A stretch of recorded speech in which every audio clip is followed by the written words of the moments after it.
Assalamu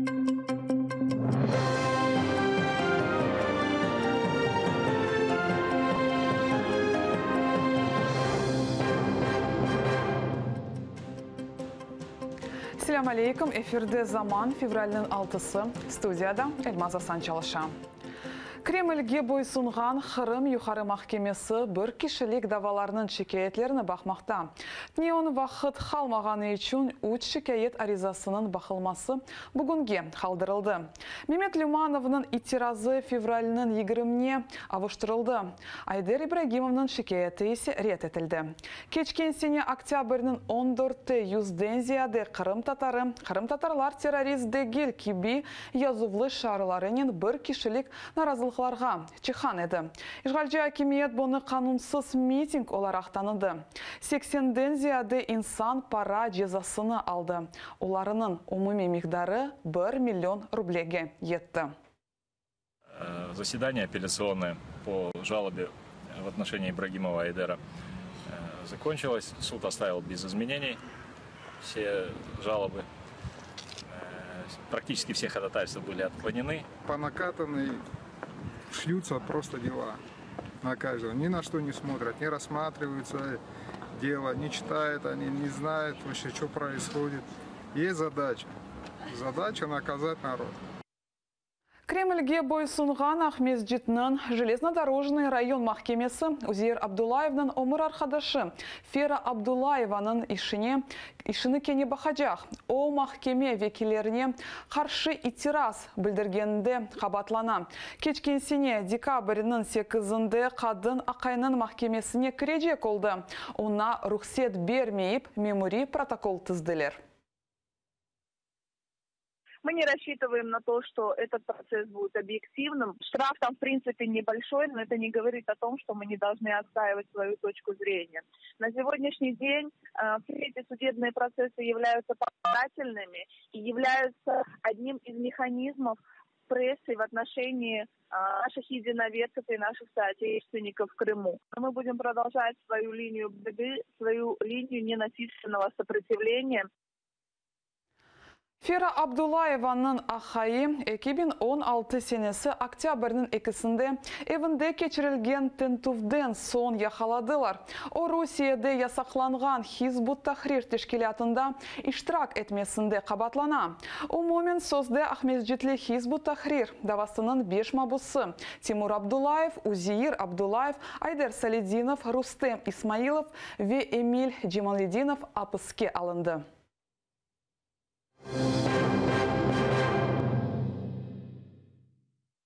Украина мартның 18'de Rusya prezidentinin saylavları için öz toprağında saylav bölüklerini açmamak gerek.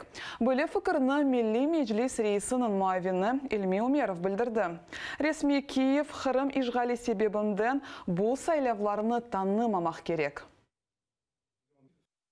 Крым считается Украиной, поэтому выборы по всей России будут считаться недействительными. То есть выборы Путина будут считаться недействительными. Два государства находятся в состоянии войны. Как ни крути, это на самом деле война. И поэтому проводить выборы Российской Федерации на территории Украины аморально и нецелесообразно. Ukrayna ana yasasının denişmeleri çerçevesinde Kırım Tatar tilinin statusu müzakere edilmekte. Bu hafta Meclis Reisi Rifat Çubarov telekanalımızın efirinde ayıttı. Meclis Kırım Tatar tili devlet Ukrayn tilinin aynı seviyede Kırım yaşayışını bütün sahalarında kullanılmak gerek deyip ısrar etti. Если мы говорим о крымско-татарском языке, то в отношении 23 лет, которые предшествовали, собственно, российской оккупации, 23 года незалежности украинской державы, то центральная власть абсолютно игнорировала потребности в развитии как украинского языка в Крыму, так и крымско-татарского языка.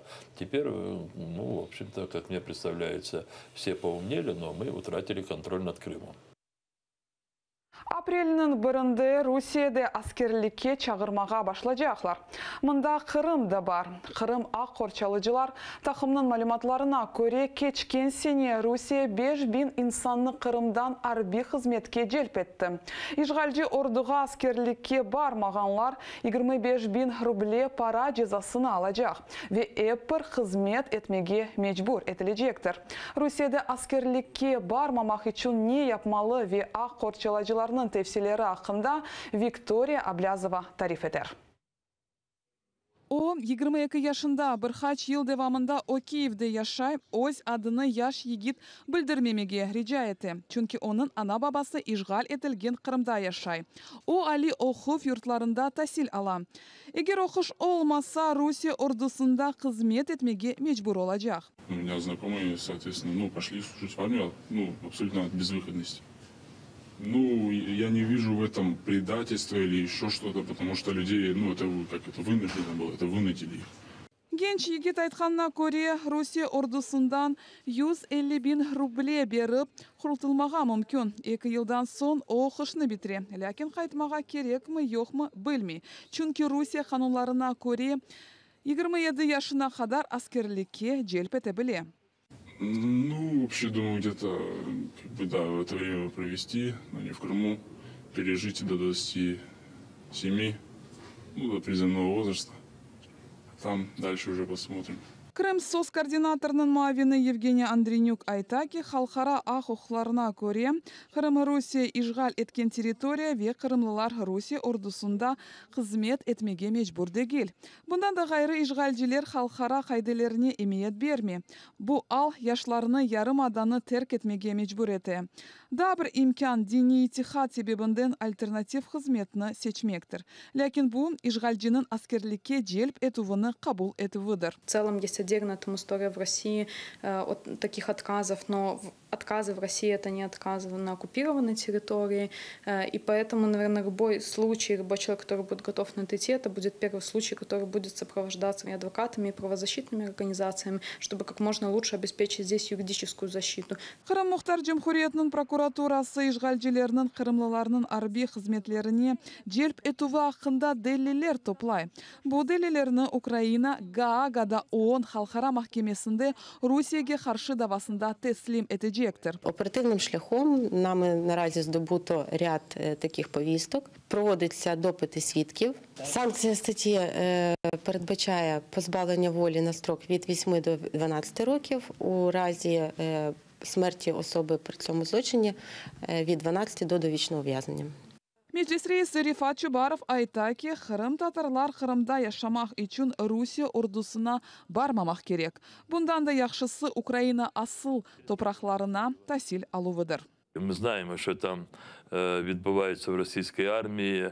Ми знаємо, що їх багатьох відправляють в такі регіони, де йде війна. Тут ми готові при кожному індивідуальному випадку з батьками вступати в певний діалог, аби допомогти конкретній дитині, конкретному юнаку уникнути служби в окупаційній армії. Umumen işgal yılları devamında Kırım'dan Rus ordusuna 10.000 insan celp etildi. Geçken sene Kırımlılarını işgalci devletinin bütün regionlarından hizmet etmege yollay. 645 insan endi Rusya asıl topraklarında arbi hizmette buluna. Ақ қорчалыжылар ise hukukçılarga müracaat etip kanuni şekilde kurtulmağa tavsiye etti. Виктория Аблязова, Максим Кондратенко, Zaman, ATR. Кремльге хатırlatov. Bir күні Rus esiri Roman Suchenko fevralının 8-inde 49 yaşını toldurğanı münasebetinden Kiev'de Rus elçixanesi karşısında onun resiminin banner tiklediler. Aksiyanın teşebbüsçisi onun ailesi oldu. Roman Suchenko 2. doğan gününü Moskva sizosunda geçiriyor. Kreml onu casusluqta qabatlay. Rus elçixanesinin yanında olğan resim şunu gösteriyor. Ukrayna'da mabuslarını katırlaylar ve onlar için küreşmege devam edecekler. FSB Roman Suchenko'nu 2016 senesi sentyabr ayında yakaladı. Банер із зображенням батька навпроти російського посольства у Києві. Це є своєрідним нагадуванням уряду Росії про те, що ми не здамося у боротьбі за звільнення нашого Романа Сущенка. Украин режиссеры Кырымлы Олег Сенцовны сағылық проблемалары башлады. Бу ақта Аққорчалыжы журналист Зоя Светова білдірді. Ама Олег гүзел кейфні сақламаға тырышып чоқ китап оқы. Аққорчалыжы мабуске мектуплер язмаға чағыра. Зоя Светова Русия апсханелерді қабатсыз инсанлар отырғаныны масқаралық деп адландыра. О Русия, Украин вечетел акимиятлеріні Русияге басқы япмаға чағыра. Анжақ бұндан сон мабуслер сербест ола біле.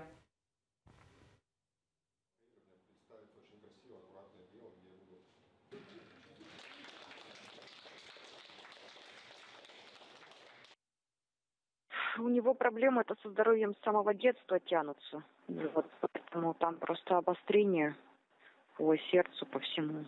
Сейчас Олег ничего не принимает. Мы настояли, чтобы у Олега было исследование медицинское, но вот сказали, что никаких таблеток или никаких лекарств не нужно. В самой колонии, конечно же, медицина ужасная, и нет там никаких ни лекарств, ни нормальных врачей, ничего.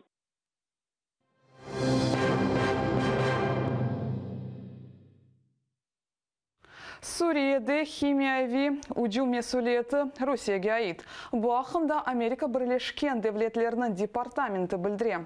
Асадқа қол тұтқаны себебінден Москва ясақланған силаны қолануы тоқтатмақ үшін еш бір şey yapmay. Кеченлері Асадның уджумы себебінден 9 insan хастаханеге тұшты.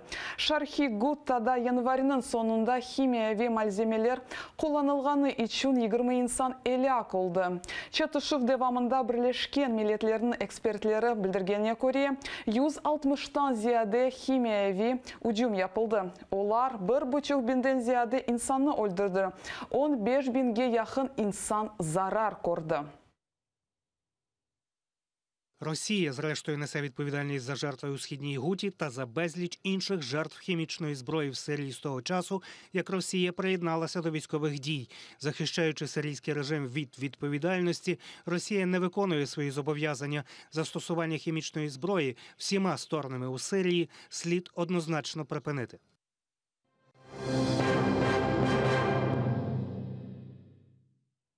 Қырымда en büyük Rusça Kırım-Tatarca lügatının birinci babı çıktı.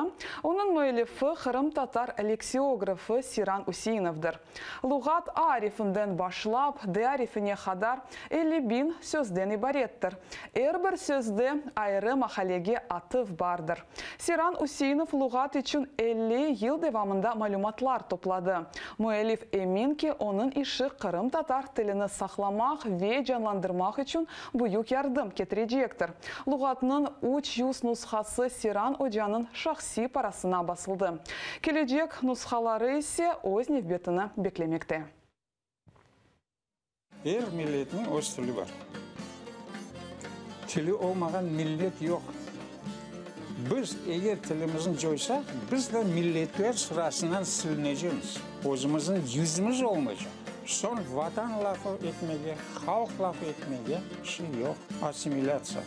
Sonu bu asimilasyon. Şimdilik bu sonki haberimizdir. Gelecek yayınlarımızı seyir etiniz, ateri olunuz.